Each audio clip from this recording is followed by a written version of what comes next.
Depuis le 14 mars 2023, sa vie a complètement changé. Céline faisait alors ses premiers pas sur le plateau des 12 coups de midi sur TF1. Plus de 3 mois après, et un enchaînement de victoires, elle est l'une des meilleures maîtres de midi de l'émission du midi animée par Jean-Luc Reichmann. Une exposition médiatique au quotidien qui n'est pas habituelle pour celle qui est planificatrice à la SNCF en dehors des caméras. De plus, son brillant parcours met également en lumière sa famille, et plus particulièrement son compagnon Jérôme et sa fille Camille, régulièrement présents pour la soutenir. L'enfant se retrouve d'ailleurs dans le viseur des internautes, très critiques à son égard. Une attitude que ne comprend pas Céline. J'ai découvert ça, il y a quelques jours et j'ai halluciné, a indiqué la maître de midi dans les colonnes du Téléstar, ce lundi 3 juillet. Que les gens se permettent de la juger sans la connaître, je trouve ça assez pitoyable.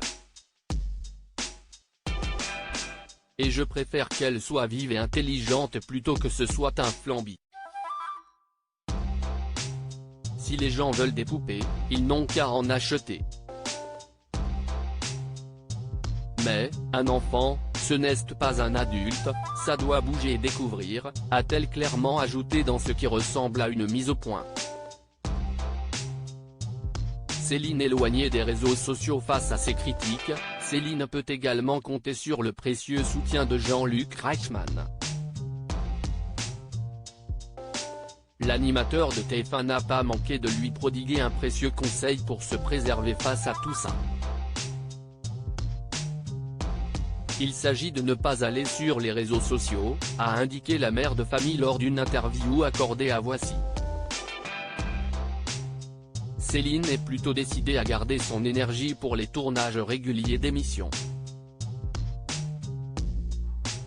Son compagnon prenant en charge la logistique à la maison, elle reste ainsi focalisée sur son parcours à la télévision. À la tête de plus de 400 000 € de gains et de cadeaux, elle ne manque pas de projets à concrétiser, des voyages en famille, un Noël gâté pour ses proches ou encore l'achat d'une maison. Ses bonnes performances tous les midis sur TF1 lui ont également ouvert les portes de la Summer Party du combat des maîtres, diffusée ce samedi 8 juillet. Crédit photo, capture d'écran TF1.